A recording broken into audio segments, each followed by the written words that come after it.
grabe ka humid bay. Humid kaayo.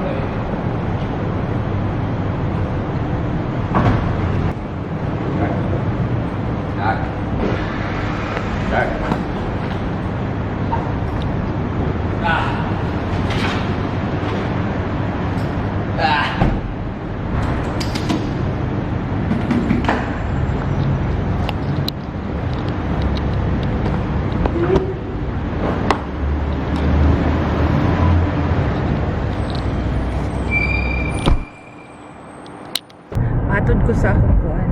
Bana. Ito lang sa din bulo. Dili oy, naro. Kuan man na bay kulang mga kuan. That's okay. Nara. Butol lang din. No, it's not. Pero kulang. So kapatod ko every morning nana may sabot ani. Basta morning gali. Unsa gito koy before basta 7 akong depart. No. Basta nana ko dapat sa office around 7. Dapat ihatod ko niya.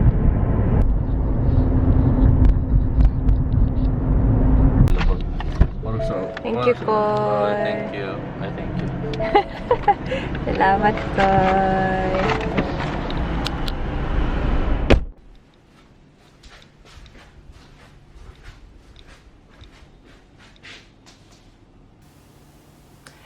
Grazie, arrivederci. Grazie, arrivederci.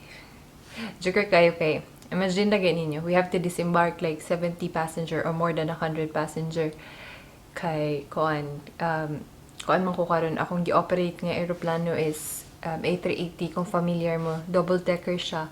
So more than 500 ang capacity niya. So sa taas lang daan sa akong cabin nga gatrabahoan na 70 ka buok din at the same time 14 la isa na siya nga cabin pero i-combine na sila is more likely 80. So sa disembarkation imagine na magsurya ka grazie arrivederci, grazie arrivederci. Kapoy kayo, balik-balik. Magkuhan siya, stick siya sa imong kuhan, sa imong utok. Anyway, joker kaya akong flight karon kay disappointed kay ko sa akong kagalingon. Bungawon kay ko, grabe. As in, nakoy gusto buhaton and then all of a sudden makalimot din ko. Grabe gid yung epekto sa general anesthesia. But I hope I'll get the hang of it in a couple of days. Siguro kay kon pa man sad na ako first long flight pa na ako ba after sa akong surgery. Pero it was a disaster kay kung full flight pa me, it's not gonna work. Lisod kayo. Kinahanglan sa akong trabaho sa kuan alert ka perminti ba? Alert ka perminti. Anyway, it's okay. So I'm here in Milan. Mangita ko karon og kuan makaon. So let's eat some Italian food, pasta. Gusto ko mag-pizza, pero naman meat ang pizza din. Ka-avoid mo kong meat, so I'm probably not gonna eat some pizza. So pasta na lang and seafood pasta.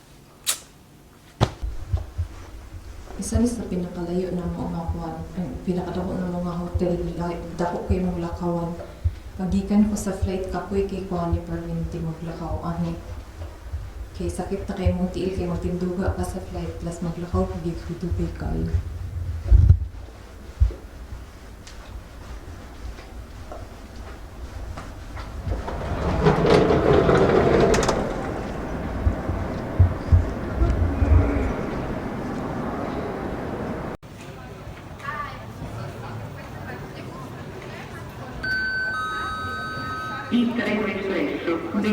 Sulla base della nuova classificazione, della nuova definizione di default, ok? Quindi io vorrei capire il progetto di oddio, di che cosa si occupa.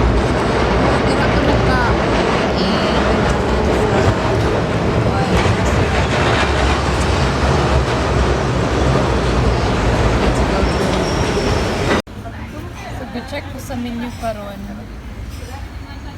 Pasta dishes. Kaniya hindi pakita mga pastas right here. Cannelloni. Carbonara na lang puro ko. Lami mo ko ng carbonara dito sa Italy. Dahil ilang style mo buhat ng carbonara. So let's eat that one. Okay. Busy day.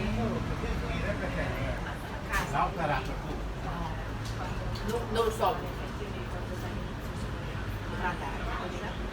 Sarà sulla sedia. gid ko diri sa city. Na ako diri karon sa kuan, dol sa train station diri sa Cardona. It took me like 30 minutes para makaabot diri kay medyo layo siya actually. I thought it's only gonna take me like 15 minutes pero mga 30 minutes ko ay niabot. But anyway, it's worth it. The weather is good. I think it's approaching winter na, medyo nag-subside na ilang weather diri kay recently nasa like heat wave diri, grabe. Na-experience na ko last time I was in Europe, it was more than 30, no, it was actually 50 degrees, 47 degrees, so yan, nakainit. So current I'm happy nag-subside na, so it's very nice to walk around. Pero karon magkaon sa ako kay gigutom na ko. So gana po dito, nana kong carbonara lang kayo. May kasi magbuhat din carbonara na egg.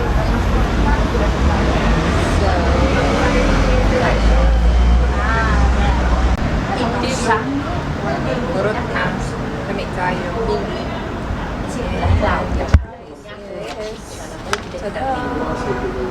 Not bad. €9.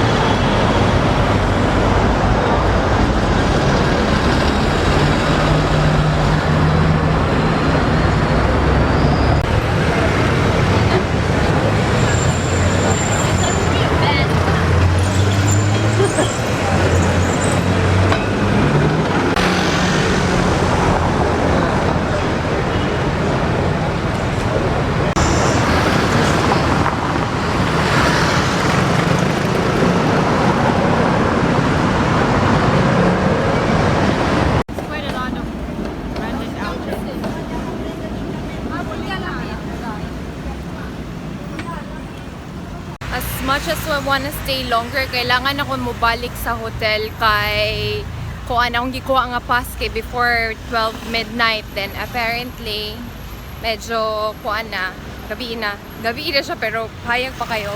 It's around 8 PM already here.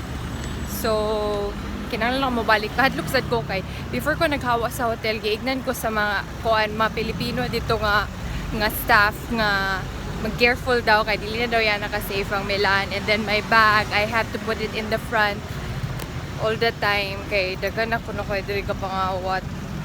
Maskin kuan dili ga-dress up pag yun sila ng mga formal bitaw kay you wouldn't even know nga kuan sila mga pickpocketers or they have an intention kay ilang mga dagway layo ra kayo. Fashion week karon sa Milan.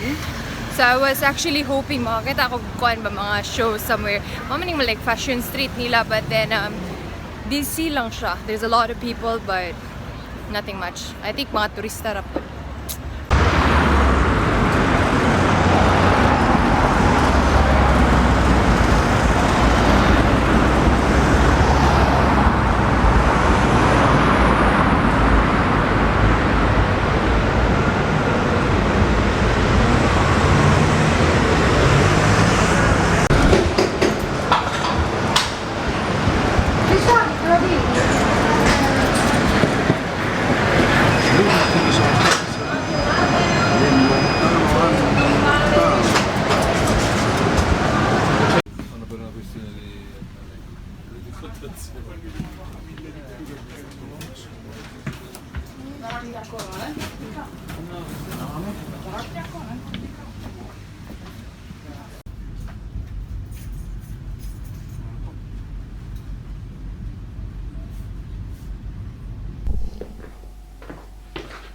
Nakabalik lagi ko sa hotel. Kapoy na kayo ko kay kuan na.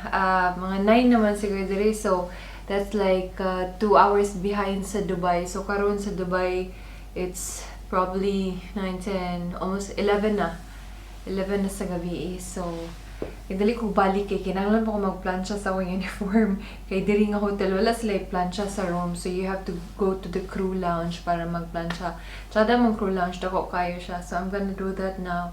Then afterwards paulay na din matulog and then getting ready for the next flight na sad para ugma. Salamat sa pag-uban sa ako sa city.